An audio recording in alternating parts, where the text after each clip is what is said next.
dalam panel diskusi tersebut akhirnya dikelompokkan dalam 6 komisi, di mana masing-masing komisi itu membahas topik-topik dari masing-masing komisi ini. Komisi yang pertama adalah masalah pembangunan infrastruktur. Saya rasa Bapak dan Ibu sekalian sudah tidak asing lagi bagaimana kondisi infrastruktur kita.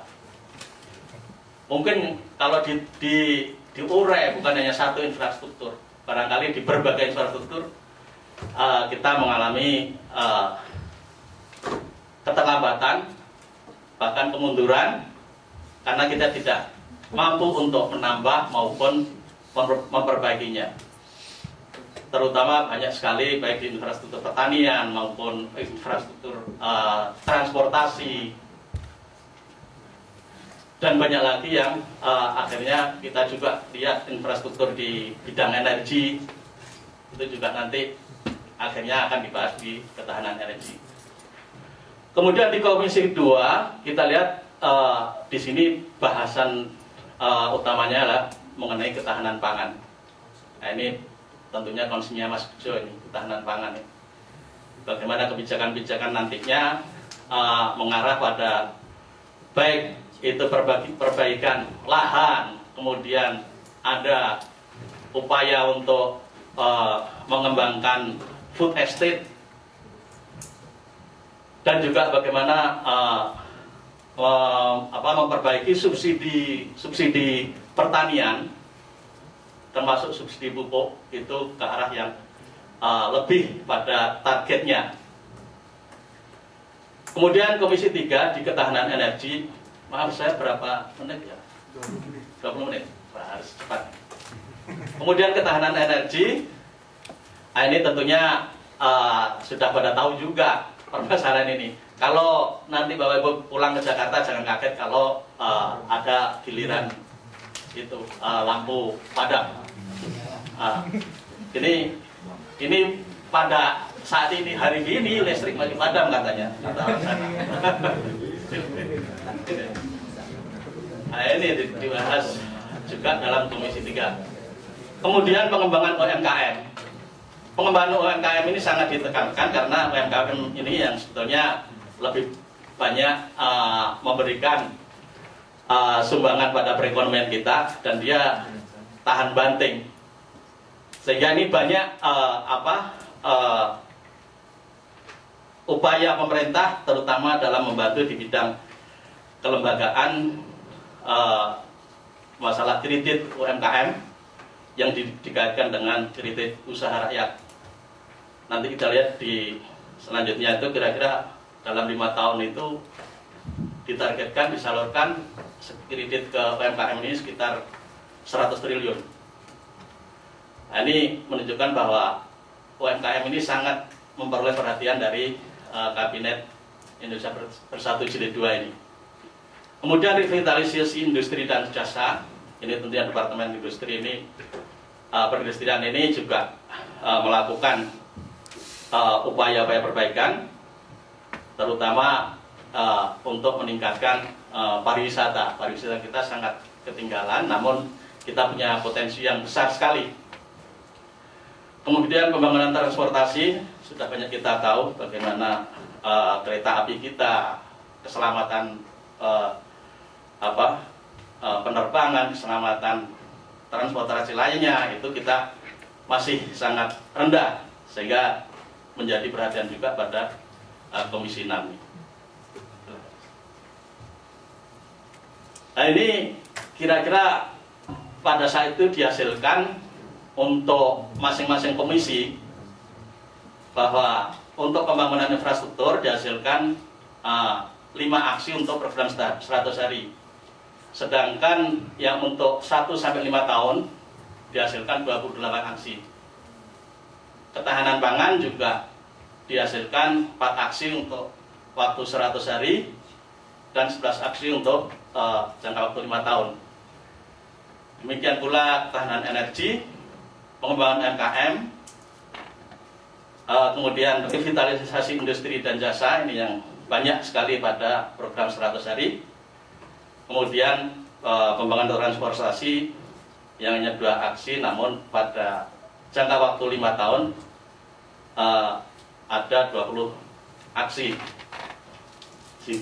Jika kita total sekitar 198 aksi. Kemudian isu-isu yang mengemuka dari masalah program Kabinet Indonesia Bersatu ini adalah di sini di bidang infrastruktur kita lihat bahwa ketersediaan lahan dan keterpatuhan tata ruang. Tata ruang ini memang menjadi kalau kita bilang momok berbagai kegiatan, baik investasi maupun kepentingan umum lainnya. Contohnya juga di bidang pertambangan itu, investasi pertambangan itu juga terganjal dengan adanya permasalahan tata ruang ini, karena di situ ada 4 undang-undang yang saling bertabrakan. Ada undang-undang kehutanan, undang-undang pertanahan, ada undang-undang migas maupun minerba, kemudian undang-undang tata ruang. Nah, ini yang akan dibenahi oleh Kepala Badan Pertanahan Nasional sebagai penanggung jawab. Ini tentunya akan disusun suatu rancangan undang-undang yang akan mengakomodir seluruh dari permasalahan ini, mensinkronkan bagaimana permasalahan ini menjadi suatu penyelesaian yang akhirnya bisa melancarkan kegiatan-kegiatan ekonomi maupun kegiatan sosial lainnya yang berbenturan dengan masalah tata ruang. Dalam hal ini di Menteri Koordinator biasanya kita lakukan sinkronisasi kebijakan karena menyangkut beberapa instansi yang biasanya kalau Badan Pertanahan Nasional sendiri ini mungkin agak sungkan dengan kementerian lainnya, sehingga itu tugas dari Menteri Koordinator Bidang Perekonomian untuk melakukan harmonisasi dan sinkronisasi kebijakan. Next. Iya, masih berapa Mas? Kemudian penyusunan RPP tentang performa agraria. Nah, ini yang terkait dengan pertanahan juga, terkait dengan masalah pemerintah daerah, Depdagri tentunya, Departemen Pertanian, Departemen Kehutanan, Departemen Hukum dan HAM serta Seknek ini hanya masalah-masalah hukum sehingga dilibatkan dalam program ini. Di sini juga kita lihat penyempurnaan SOP dan pelayanan pertanahan ini akan diperbaiki oleh Kepala Badan Pertanahan Nasional. Next, Mas. Kemudian ini juga dilakukan oleh BPN,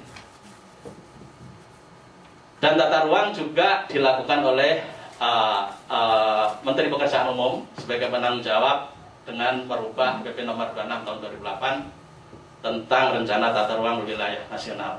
Ini banyak yang terkait di sini. Next, Mas.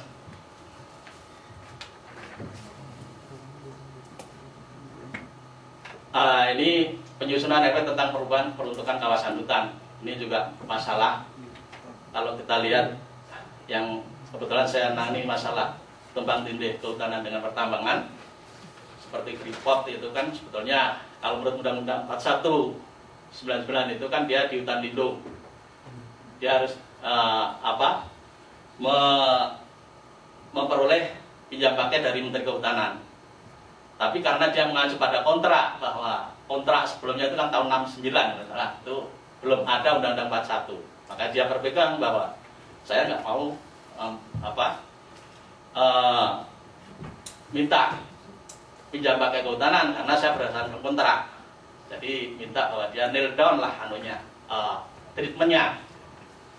Sehingga ini waktu itu baru diselesaikan 13 perusahaan yang bisa melanjutkan usahanya yang berada di hutan lindung. Namun Munyimon tidak termasuk dalam 13 perusahaan itu, walaupun dia ada di hutan lindung. Nah, ini masih banyak ratusan